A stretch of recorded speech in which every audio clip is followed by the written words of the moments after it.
All right, let's jump right in. Have you ever looked at an exponent that's a fraction and just wondered, what is that even supposed to mean? Well, today we're going to pull back the curtain on rational exponents, and you're going to see how they're just a natural next step from the math you already know and use. So you see something like this, 8 to the 2/3 power. And you're probably thinking, wait, what? Multiplying 8 by itself 2/3 of a time? That doesn't make a whole lot of sense. So what's really going on here? This is the central puzzle we're going to solve today. And I've got some really good news to kick us off. You don't have to throw out what you already know. In fact, all those exponent rules you've already mastered, they are your toolkit for everything we're about to do. Look familiar? The product rule, the power rule, all of them. The best part is, they don't change, not one bit.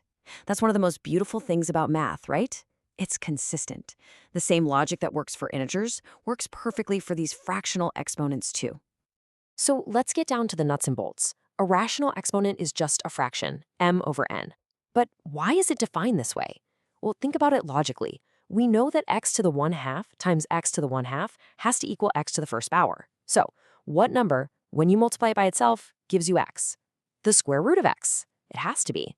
And that's why the denominator, n, is the root. And the numerator, m, that's just the power, exactly like you're used to. And here it is, laid out perfectly. This is the key. The number on top, the numerator, that's your power. The number on the bottom, the denominator, that's your root. You can just say it to yourself. Power over root. That's the whole translation. Okay, theory is great, but let's actually see this thing in action. We'll start with a nice, clean example to see how it works. So let's take a look at 16 to the 1/4 power. Our power is 1, and our root is 4. Remember, power over root. So this just means the 4th root of 16 to the 1st power. The power of 1 doesn't change anything, so we're just asking, what's the 4th root of 16? In other words, what number times itself 4 times gives us 16?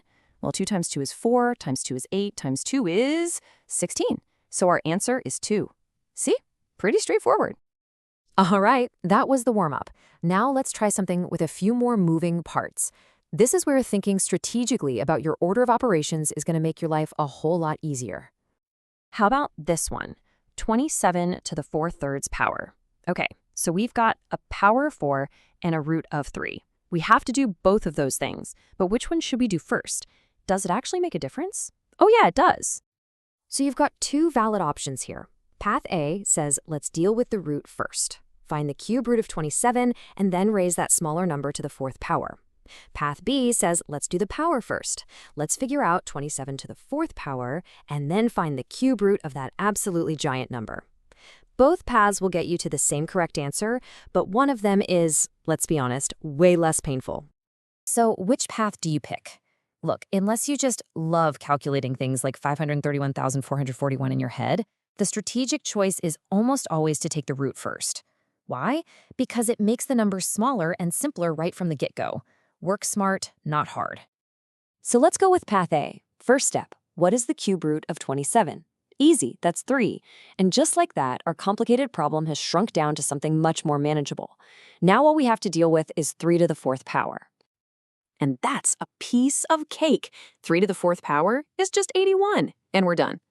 By choosing the right order, we completely dodged a monster calculation and got to the answer clean and simple. That's what I mean by thinking strategically. Okay, so the logic is pretty solid, but I've got to warn you about a classic trap. It is so easy to fall into this if you're not paying close attention, especially when there are coefficients and variables all mixed together. Let's look at this problem, the quantity 9x to the 4th, all of it raised to the 1/2 power. The mistake, and it's a super common one, is to just apply that 1/2 power to the x, giving you 9x squared. But that's wrong. That exponent belongs to everything inside the parentheses. You have to distribute it to the 9 and to the x to the 4th. So 9 to the 1/2 power, that's just the square root of 9, which is 3. For the variable, we use our power rule and multiply the exponents. 4 times 1/2 is 2, so we get x squared. Put them back together, and the correct answer is 3x squared. Totally different, right? Okay, we've covered the what, the how, and the what to watch out for. Now, it's your turn to drive. Here is your challenge. Simplify -64 to the 2/3 power. Now remember the strategy we just talked about. Which part should you tackle first? Go ahead and hit pause, work it out, and then come on back when you think you've got it. All right, you're back. Let's see how you did. We're definitely going to take the root first to keep things simple. So, what is the cube root of negative 64? Well, since it's an odd root, a negative answer is totally fine. The answer is negative 4.